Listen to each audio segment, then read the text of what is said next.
Faith and Courage should change that.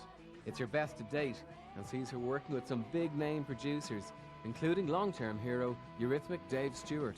Well, I mean, I had never worked with big name producers before, so it's not so much a question of trying to get back to anything because I'd never done that before, but it was a question of, I think my age, the fact that I was so young when all that success came made me very frightened. I went through a few years of just being very, very frightened, basically, and I consequently, which I'm glad I did, worked always with the same people and the same producer, recorded in my ex-husband's bedroom. That's where the studio was, and he's my best friend, and that was very safe.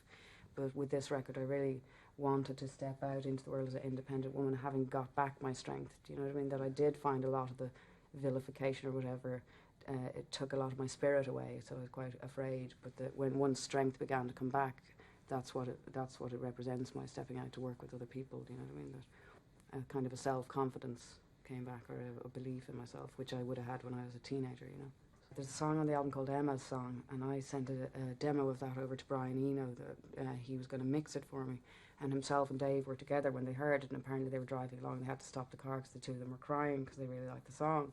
So Brian rang me and was telling me this, and I was really excited because I love Eurythmics and everything. Like, I just was obsessed with Eurythmics when I was younger, you know.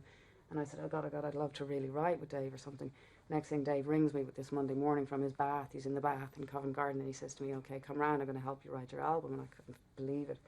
So I walk into his flat in Covent Garden. He's got his guitar, he sits there, he starts playing, he goes, okay, start singing, you know. And immediately I go, you got to come out with something. He knew I wanted to do reggae track, for example, and so he put together Daddy I'm Fine, the reggae track, but he told me in terms of lyrics and all, well, go home and write a song about how you left Dublin and became a singer, you know. And then Daddy I'm Fine is what came out, with Jealous as well.